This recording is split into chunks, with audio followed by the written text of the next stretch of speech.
नमस्कार, जय हिंद स्टडी बात में आपका हार्दिक स्वागत है। तो आज हम स्टार्ट करेंगे 16 सितंबर 2024 के करंट फेयर, यानी कि आज के लेटेस्ट करंट फेयर डिस्कस करने वाले हैं। अगर आपको इसका पीडीएफ चाहिए तो आप हमें इस हेल्पलाइन नंबर 9885523440 पे आप हमें कॉल कर सकते हैं, व्हाट्सअप कर सकते हैं, या आप हमें ईमेल भी कर सकते हैं इस पे। तो इसके अंदर देखिए आपको 1 साल का सब्सक्रिप्शन मिलेगा, तो उसमें आपको अपने व्हाट्सएप ग्रुप में हम ऐड करेंगे, जिसके अंदर आपको डेली पीडीएफ मिलती रहेगी। ये इंग्लिश और हिंदी दोनों मीडियम में पीडीएफ आपको प्रोवाइड करवाई जाएगी। तो आज हम यहाँ पे लेटेस्ट करंट अफेयर डिस्कस करेंगे। आज के जो वीडियो बच्चे पहली बार देख रहे हैं, मैं उनको बता दूं कि मंडे टू सैटरडे हमारी करंट अफेयर की डेली वीडियो आती है, जिसमें हम डिटेल में एमसीक्यूज प्लस वन लाइनर ये सब कुछ एक ही वीडियो में डिस्कस करते हैं करंट अफेयर के लिए। उसके बाद देखिए संडे आता है, हर संडे को हम वीकली करंट अफेयर डिस्कस करते हैं। उसके बाद देखिए जब मंथ खत्म हो जाता है, एक मंथ के उसमें पूरे मंथ के करंट अफेयर इसमें डिस्कस किए जाते हैं। तो अब वीडियो को आप ध्यान से देखते रहिए डेली के डेली, तो जिसमें आपको सारी नॉलेज मिलती रहेगी।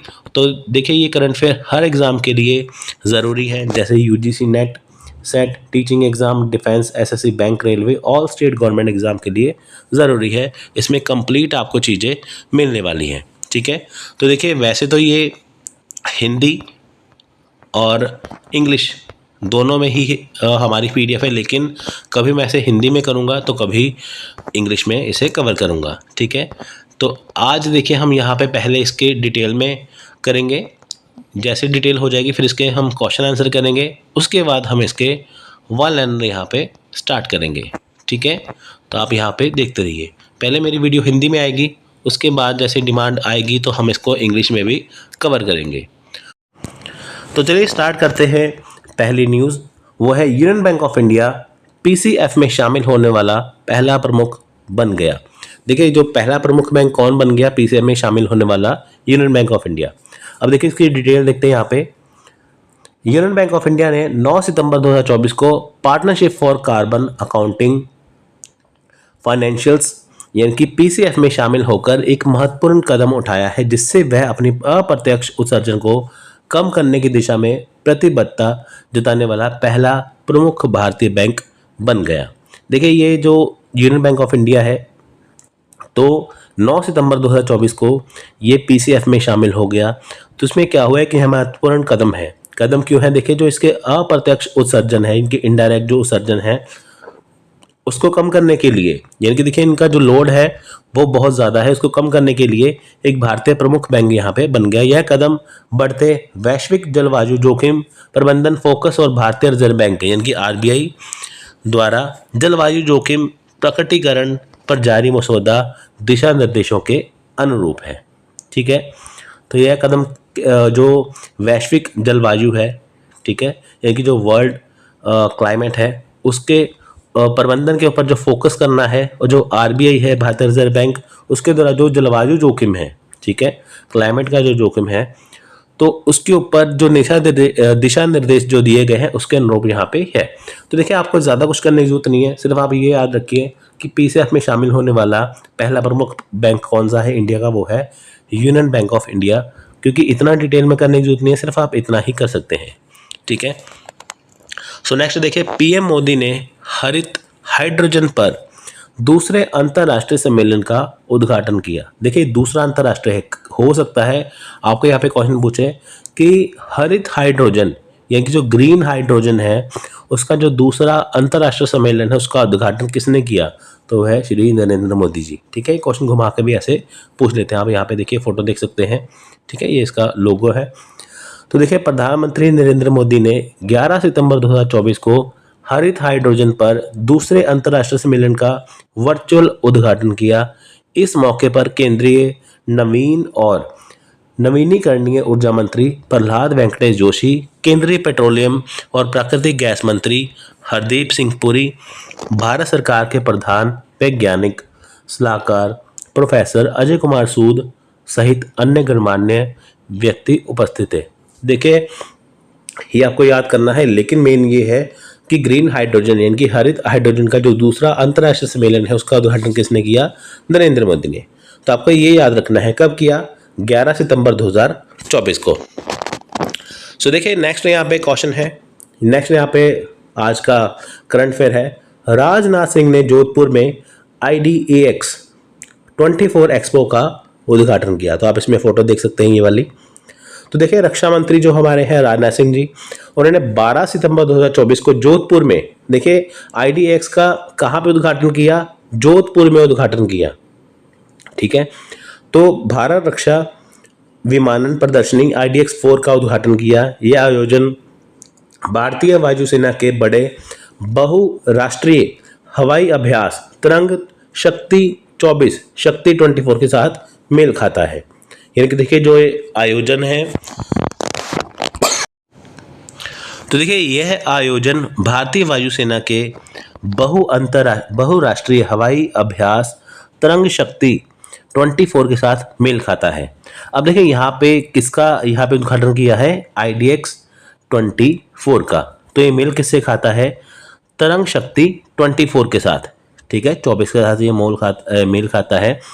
तो ये क्या है, ये आयोजन क्यों किया गया, यहाँ पे जो भारतीय वायुसेना है, जो हमारी इंडियन एयरफोर्स है, वहाँ पे क्या है, बहुराष्ट्रीय हवाई अभ्यास है। ठीक है, तो उसके साथ ये मेल खाता है, तो इसका भी उद्घाटन किया गया है। ठीक है, किसके साथ मेल खाता है, शक्ति 24 के साथ। IDEX 24 या 24 प्रदर्शनी 12 से 24 सितंबर तक चलेगी और इसमें भारतीय विमानन उद्योग की प्रगति और योगदान को प्रदर्शित किया जाएगा। देखिए इससे पहले IDEX 24 से पहले शक्ति 24 है। ठीक है, इसके साथ ये मेल खाता है। अब ये भी चीज़ें हमारी भारतीय वायुसेना में ऐड हो जाएंगी। हिंदी दिवस 2024, भारत में हर साल 14 सितंबर को हिंदी दिवस मनाया जाता है। देखिए 14 सितंबर को हिंदी दिवस था। तो जो हिंदी भाषा के प्रचार प्रसार और उसकी महत्ता को बढ़ाने का दिन है। अब देखिए हिंदी जो है हमारे देश में लगभग सभी जगह में बोली जाती है। देखिए कहते हैं कि हिंदी हमारी राष्ट्रभाषा है, लेकिन जो हिंदी और संस्कृत में मतभेद हैं कि कौन सी राष्ट्रभाषा है। ऑफिशियली देखिए हमारे जो संविधान है, हमारा संविधान में अभी हमारी राष्ट्रभाषा वो ऐड नहीं है कि भारत की राष्ट्रभाषा कौन सी है, लेकिन अगर आप वैसे देखेंगे तो हिंदी हमारी राष्ट्रभाषा गिनी जाती है, लेकिन ये संविधान में कहीं पे दर्ज नहीं है, लेकिन इसको मानते हैं। ठीक है, तो देखिए यहाँ पे यह दिन हमें हमारी सांस्कृतिक धरोहर की याद दिलाता है और नई पीढ़ी को अपनी मातृभाषा पर गर्व करने के लिए प्रेरित करता है। अब देखिए जो हिंदी भाषी प्रदेश हैं, जैसे उत्तर प्रदेश है ना, हिंदी भाषी मेन ये प्रदेश है। तो जो हिंदी बोलते हैं हमारे देश में, तो उनको देखिए उनको गर्व होता है कि हिंदी हमारी राष्ट्रभाषा है या हिंदी हमारी मातृभाषा है। तो उनको इसकी जो याद आती है कि हाँ हमें, उनको गर्व होता है इसके ऊपर, हाँ हम हिंदी बोलते हैं, हमें हिंदी होने पे गर्व है। तो इस अवसर पर देश भर में विभिन्न कार्यक्रम आयोजित किए जाते हैं जिसमें हिंदी भाषा और साहित्य की विशेषता को उजागर किया जाता है। अब देखिए जो ये वीडियो मैं बना रहा हूँ ये हिंदी में है। ठीक है, आप देखिए जो हमारे देश में एग्जाम होते हैं या इंग्लिश में होंगे या हिंदी में होंगे, जो नेशनल लेवल के एग्जाम होंगे। ठीक है, यानी कि हिंदी का हमारे देश में बहुत ज़्यादा महत्वपूर्ण है। आप देश के किसी भी कोने में चले जाइए, हिंदी सबसे कॉमन है। आप किसी से हिंदी में बात कर सकते हैं। ठीक है, तो या उसकी लोकल लैंग्वेज में बात करेंगे या आप हिंदी में बात करेंगे, है ना। तो हिंदी का इसलिए बहुत ज़्यादा महत्व है। तो देखिए केंद्र सरकार ने पोर्ट ब्लेयर का नाम बदलकर श्री विजयपुरम रखा। अब देखिए यहाँ पे बहुत ज़्यादा इम्पोर्टेंट है कि पोर्ट ब्लेयर का नया नाम क्या है, तो ये है विजयपुरम। ठीक है, तो आपको ये भी पूछ सकते हैं कि विजयपुरम का पहला पुराना नाम क्या है, वो है पोर्ट ब्लेयर। पोर्ट ब्लेयर का नया नाम क्या है, विजयपुरम। किसने रखा है, केंद्र सरकार ने। देखिए 2-3 क्वेश्चन इसी लाइन से बन जाते हैं। भारत सरकार ने अंडमान निकोबार द्वीप समूह की राजधानी पोर्ट ब्लेयर का नाम बदलकर श्री विजयपुरम कर दिया है। इस फैसले की घोषणा केंद्रीय गृह मंत्री अमित शाह ने की और कहा कि यह नाम भारत के स्वाधीनता संग्राम और अंडमान निकोबार द्वीपों के योगदान को सम्मानित करने के उद्देश्य से रखा है। देखिए नाम क्यों चेंज किया है, क्योंकि देखिए जो ये नाम दिया गया है, किसने दिया है, गृह मंत्री अमित शाह ने।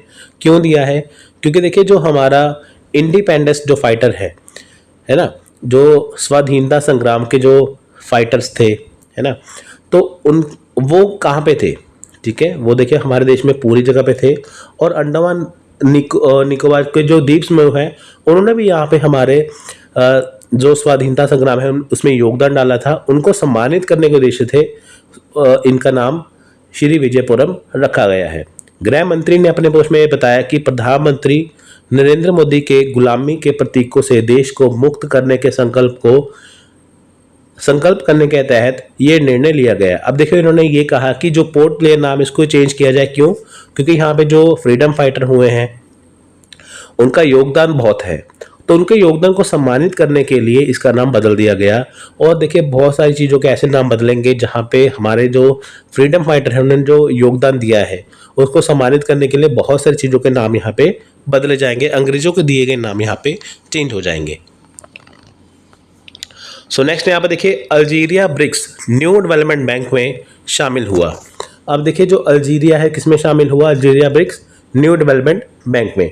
अल्जीरिया को हाल ही में ब्रिक्स न्यू डेवलपमेंट बैंक यानी कि एनडीबी के नए सदस्य के रूप में स्वीकार किया गया, जो अब विश्व बैंक और अंतर्राष्ट्रीय मुद्रा कोष यानी कि आईएमएफ जैसे संस्थानों के विकल्प तलाशने वाले देशों में शामिल हो गया है। इसके साथ ही एनडीबी ने मिस्र, संयुक्त अरब अमीरात यानी कि यूएई, ईरान और सऊदी अरब जैसे देशों को भी सदस्यता दी है। अब देखिए हो सकता है आपको क्वेश्चन पूछे एनडीपी में यानी कि न्यू डेवलपमेंट बैंक में किस देश को शामिल किया गया है? वो है अल्जीरिया। तब इसका लोगो यहाँ पे देख सकते हैं।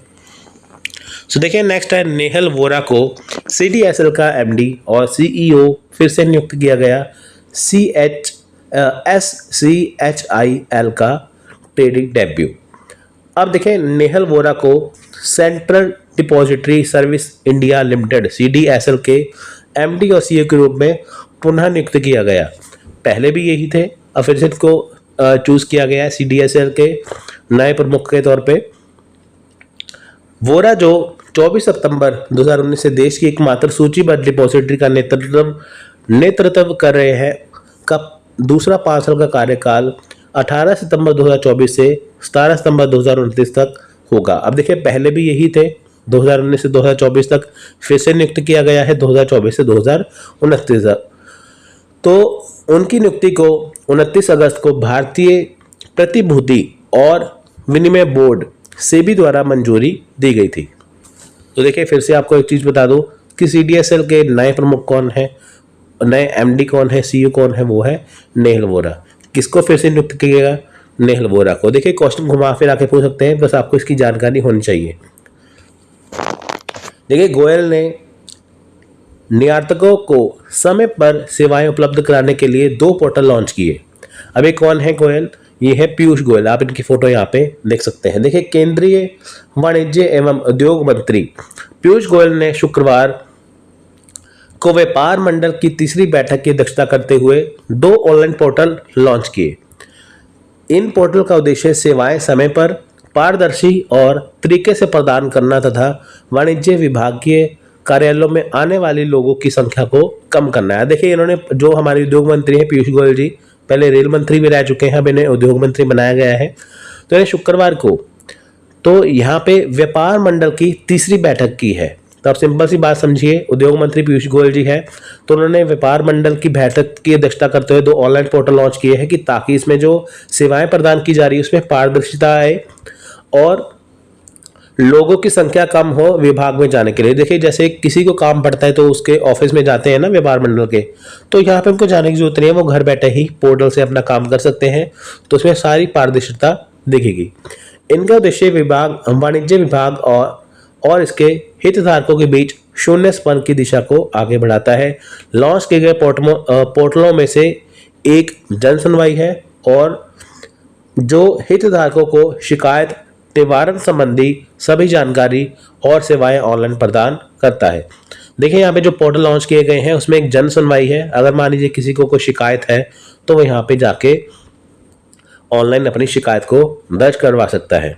ठीक है, तो ये किनके लिए है? वो उनके लिए है जो व्यापार करते हैं, तो उनके लिए यहाँ पे पोर्टल लॉन्च कर दिए गए हैं। तो उनको अभी उनका काम बहुत ज़्यादा इससे आसान हो गया है। तो देखिए ये है आज की डिटेल खबरें जो आपको मैंने बताई हैं। अब इसके हम यहाँ पे MCQs करने वाले हैं, कुछ अलग MCQs के हम यहाँ पे करेंगे, क्वेश्चन आंसर करेंगे। इसके बाद फिर हम इसी वीडियो के अंदर इसके वन लाइनर में यहाँ पे करेंगे। अब देखिए पहला क्वेश्चन है, किस म्यूचुअल फंड कंपनी ने लॉन्च की गई योजनाओं की एनएफओ अवधि के दौरान ऑटो स्विच सुविधा शुरू की है। यानी कि वो कौन सी म्यूचुअल फंड कंपनी है जिसने नई लॉन्च की गई योजनाएं, यानी कि जो कुछ योजनाएं लॉन्च की है जिसमें एनएफओ अवधि के दौरान ऑटो स्विच सुविधा शुरू की है, वो है एलआईसी म्यूचुअल फंड। देखिए इसमें LIC mutual fund, HDFC mutual fund, SBI और आईसीआईसी जो म्यूचुअल फंड है ये है। इसमें जो ग्रीन कलर का है ये इसका सही ऑप्शन है, तो एलआईसी म्यूचुअल फंड है। एलआईसी म्यूचुअल फंड ने अपने नए फंड ऑफर एनएफओ के दौरान एक नई ऑटो स्विच फैसिलिटी पेश की है जो निवेशकों को एलआईसी एमएफ ओवरनाइट फंड से नई स्कीम से स्विच करने की सुविधा प्रदान करेगी। यह सुविधा निवेशकों को अपने फंड को एनएफओ की अंतिम तारीख पर स्वतः नई स्कीम में ट्रांसफर करने की अनुमति देती है, जिससे मैनुअल स्विचिंग की आवश्यकता समाप्त हो जाती है। अब देखिए इसमें क्या होता है, ये क्यों शुरू की गई है। जैसे मान लीजिए कि किसी के पास, जैसे आपके पास पहले से कोई फंड है ना, पहले फंड है वो मैच्योर होने वाला है एलआईसी का, तो आप उसे निकलवाने के बजाय अगर आप उसे फिर से कहीं ट्रांसफर करना चाहते हैं तो आप इसे ऑटो ट्रांसफर कर सकते हैं अपनी मर्जी से, ठीक है। तो ये योजना किसने शुरू की है, एलआईसी ने शुरू की है। तो देखिए दूसरा नंबर क्वेश्चन है यहाँ पे, किस भारतीय सार्वजनिक उपक्रम को लगातार छठे वर्ष प्रतिष्ठित CII-GBC राष्ट्रीय ऊर्जा लीडर पुरस्कार 2024 से सम्मानित किया गया है, तो वो है राष्ट्रीय इस्पात निगम लिमिटेड। तो देखिए राष्ट्रीय इस्पात निगम लिमिटेड को भारतीय उद्योग परिसंघ ग्रीन बिजनेस सेंटर द्वारा लगातार छठे वर्ष प्रतिष्ठित राष्ट्रीय ऊर्जा लीडर पुरस्कार से सम्मानित किया गया है, ठीक है। तो यार देखिए ये लगातार छठे वर्ष यानी कि जो 6 साल हो चुके हैं इनको लगातार इनको सम्मानित यहाँ पे किया है। तो हम इनकी यहाँ पे फोटो देख सकते हैं, ठीक है, यहाँ पे आप फोटो देख सकते हैं। तो देखिए नेक्स्ट है नई दिल्ली के भारत मंडपम से आयोजित 4वें या चौथे अखिल भारतीय राजभाषा सम्मेलन का उद्घाटन किसने किया है, वो है केंद्रीय गृह मंत्री अमित शाह ने। तो देखिए भारत मंडपम है, यहाँ पे देखिए बहुत सारे देशों के जो मेन में जो राष्ट्रपति प्रधानमंत्री यहाँ पे आए थे जिनका प्रधानमंत्री जी ने स्वागत किया था, ठीक है। तो यहाँ पे देखिए जो चौथा यहाँ पे अखिल भारतीय राजभाषा सम्मेलन है उसका उद्घाटन किसने किया। देखिए भारत मंडपम क्या है, यहाँ पे एक ऐसी जगह बनाई गई है जहाँ पे देश का कोई भी अगर समारोह होता है, कोई भी सम्मेलन होता है वो यहीं पे किया जाता है। तो अब इसका जो राजभाषा सम्मेलन था इसका उद्घाटन किसने किया, अमित शाह जी ने। तो देखिए केंद्रीय गृह एवं सहकारिता मंत्री अमित शाह 14 सितंबर को नई दिल्ली में राजभाषा हीरक जयंती समारोह और चौथे अखिल भारतीय राजभाषा सम्मेलन के उद्घाटन सत्र को संबोधित करेंगे। यह सम्मेलन 14-15 सितंबर को भारत मंडपम में आयोजित हो रहा है, जिसमें हिंदी के राजभाषा बनने के 75 वर्ष पूरे होने के उपलक्ष्य में विशेष कार्यक्रम आयोजित किए जाएंगे। अब देखिए जो हिंदी है वो हमारी राजभाषा है, हमारी राष्ट्रभाषा है। हालांकि ये संविधान में दर्ज नहीं है कि हमारे देश की राष्ट्रभाषा कौन सी है, लेकिन आप फिर भी अगर किसी से पूछेंगे या सर्च करेंगे तो आपको ये हिंदी ही दिखेगा, वो हमारी राष्ट्रभाषा है। तकरीबन सभी इसे मानते हैं कि हिंदी हमारी राष्ट्रभाषा है। तो इसके 75 वर्ष पूरे होने के संबंध में भारत मंडपम में इसका सम्मेलन किया गया। तो देखिए नेक्स्ट क्वेश्चन यहाँ पे है, नेक्स्ट प्रश्न है, वर्तमान में विदेश मंत्रालय में अतिरिक्त सचिव के रूप में कार्यरत अल्जीरिया में भारत के अगले राजदूत के रूप में किसे नियुक्त किया गया। देखिए अल्जीरिया देश में भारत का अगला राजदूत कौन है, वो है स्वाति विजय कुलकर्णी। ये इनकी फोटो आप यहाँ पे देख सकते हैं। तो देखिए विदेश मंत्रालय ने शुक्रवार को घोषणा की कि स्वाति विजय कुलकर्णी को अल्जीरिया में भारत का अगला राजदूत नियुक्त किया गया है। स्वाति विजय कुलकर्णी 1995 बैच की भारतीय विदेश सेवा अधिकारी यानी कि IFS जो अफसर है ये, ठीक है। तो ये सेवा अधिकारी है और वर्तमान में मंत्रालय में अतिरिक्त सचिव के पद पे तौर पे कार्यरत हैं। उनके जल्द ही कार्यभार संभालने की उम्मीद जताई जा रही है। भारत और अल्जीरिया के बीच राजनयिक संबंध जुलाई 1962 के स्थापित हुए हैं और तब से दोनों देशों के बीच में संबंध सौहार्दपूर्ण बने हुए हैं। देखिए 1962 में भारत अल्जीरिया के जो राजनीतिक संबंध जो बने थे वो अच्छे तब से चलते आ रहे हैं, अब तक बने हैं। ठीक है, तो आपको इनका नाम याद रखना है कि अल्जीरिया में जो नए राजदूत हैं वो कौन है, वो है एक लेडी है स्वाति विजय कुलकर्णी। That's it. आपको यही क्वेश्चन यहाँ पे पूछेगा। तो देखिए यहाँ पे नेक्स्ट क्वेश्चन है, यहाँ पे क्वेश्चन नंबर 5। 18 सितंबर 2024 से शुरू होने वाले दूसरे 5 साल के कार्यकाल के लिए central depository services India CDCL के प्रबंध निर्देशक और मुख्य कार्यकारी अधिकारी के रूप में किसे नियुक्त किया गया, वो है नेहल वोरा को। जो देखिए मैंने ऊपर आपको डिस्कस करवाया था, है ना, वो चीज। तो देखिए ये दूसरी बार चुने गए हैं, 2019 से भी चुने गए थे, अब 2024 में फिर से इनको चुन लिया गया है। सो देखिए अगला छठा प्रश्न है, क्वेश्चन नंबर 6। अंडमान निकोबार द्वीप समूह में पोर्ट ब्लेयर का नया नाम क्या है, जो कभी चोल साम्राज्य का एक नौसैनिक अड्डा था और जहां नेताजी सुभाष चंद्र बोस ने पहली बार तिरंगा फहराया था, वो है श्री विजयपुरम। देखिए अभी हमने इसका ऊपर में डिटेल में डिस्कस किया था ना कि जो गृह मंत्री हैं अमित शाह ने उन्होंने इसका नाम चेंज किया है, पोर्ट ब्लेयर से विजयपुरम रखा है। क्यों? क्योंकि यहाँ पे देखिए जो स्वाधीनता संग्राम के जो जिन्होंने योगदान डाला था, है ना, तो उनको सम्मानित करने के लिए इसका नाम विजयपुरम रखा गया है। ठीक है, ये कभी देखिए चोल साम्राज्य के अंडर था और नेताजी सुभाष चंद्र बोस ने यहाँ पे पहली बार तिरंगा फहराया था, तो अब इसका नाम चेंज करके क्या कर दिया है, श्री विजयपुरम कर दिया है। उल्टा क्वेश्चन पूछ सकते हैं कि श्री विजयपुरम जो है वो किस जगह का नया नाम रखा गया है, वो है पोर्ट ब्लेयर का। तो देखिए अगला प्रश्न है, हिंदी दिवस कब मनाया जाता है, वो है 14 सितंबर को। आपको पता है 14 सितंबर को मनाया जाता है। देखिए 14 सितंबर 1949 को संविधान सभा ने हिंदी को भारत की राज्य भाषा के रूप में मान्यता दी थी और इसके बाद 1953 से हिंदी दिवस मनाया जा रहा है। हमारी राष्ट्रभाषा कौन सी है? हिंदी हमारी राष्ट्रभाषा है। ठीक है, तो 1949 को संविधान सभा ने इसे हिंदी को राजभाषा के रूप में मान्यता दी थी। तो नेक्स्ट अगला प्रश्न है यहाँ पे, डिजिटल और AI प्रौद्योगिकियों को आगे बढ़ाने के लिए सितंबर 2024 में आर्टिफिशियल इंटेलिजेंस और Web3 फेस्टिवल कहाँ आयोजित किया गया था, वो है दुबई में। अब देखिए आपको पता है कि आजकल AI का ज़माना है, आर्टिफिशियल इंटेलिजेंस का। ठीक है, तो उसके लिए देखिए यहाँ पे फेस्टिवल रखा गया है, वो कहाँ पे था, दुबई में था।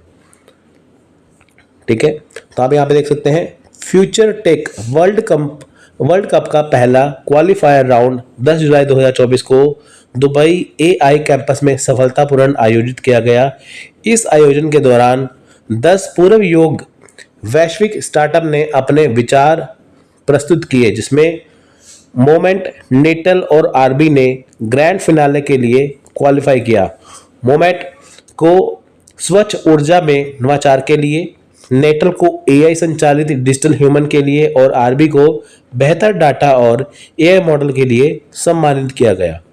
तो ये आप डिटेल में पढ़ सकते हैं, लेकिन आपको मेन यही प्रश्न पूछेगा, ये वाला। ठीक है, तो ये हमने देखिए डिटेल में भी पढ़ लिया, प्रश्न भी पढ़ लिया। अब इसके हम एक बार वन लाइनर यहाँ पे कर लेते हैं, जिससे आप इसे आसानी से याद कर पाएंगे। तो देखिए किस म्यूचुअल फंड कंपनी ने नई लॉन्च की गई योजना की NFO अवधि के दौरान ऑटो स्विच सुविधा शुरू की है, वो है LIC म्यूचुअल फंड। किस भारतीय सार्वजनिक उपक्रम को लगातार छठे वर्ष प्रतिष्ठित CII-GBC राष्ट्रीय ऊर्जा लीडर पुरस्कार 2024 से सम्मानित किया गया, वो है राष्ट्रीय इस्पात निगम लिमिटेड यानी कि RINL। नई दिल्ली के भारत मंडपम में आयोजित 4वें यानी कि चौथा जो है अखिल भारतीय राजभाषा सम्मेलन का उद्घाटन किसने किया, वो है गृह मंत्री अमित शाह ने। वर्तमान में विदेश मंत्रालय में अतिरिक्त सचिव के रूप में कार्यरत अल्जीरिया में भारत के अगले राजदूत के रूप में किसे नियुक्त किया गया, वो है स्वाति विजय कुलकर्णी। जो आपको मैंने ऊपर फोटो भी दिखाई थी ना कि एक लेडी है जिनको अल्जीरिया में नया राजदूत है भारत की तरफ से नियुक्त किया गया है, जो कि 1995 बैच की IFS अधिकारी हैं। 18 सितंबर 2024 से शुरू होने वाले दूसरे 5 साल के कार्यकाल के लिए central depository service India CDSL के प्रबंध निर्देशक और मुख्य कार्यकारी अधिकारी के रूप में फिर से किसे नियुक्त किया है, वो है नेहल वोरा को। इनका कार्यकाल जो है अब 2029 तक चलेगा। ये 2019 से थे, 2019 से 2024 तक, अब इसे 2024 से 29 तक फिर से बनाया गया है। तो देखिए नेक्स्ट, अंडमान निकोबार द्वीप समूह में पोर्ट ब्लेयर का नया नाम क्या है, जो कभी चोल साम्राज्य का एक नौसैनिक अड्डा था और जहां नेताजी सुभाष चंद्र बोस ने पहली बार तिरंगा फहराया था, वो है श्री विजयपुरम।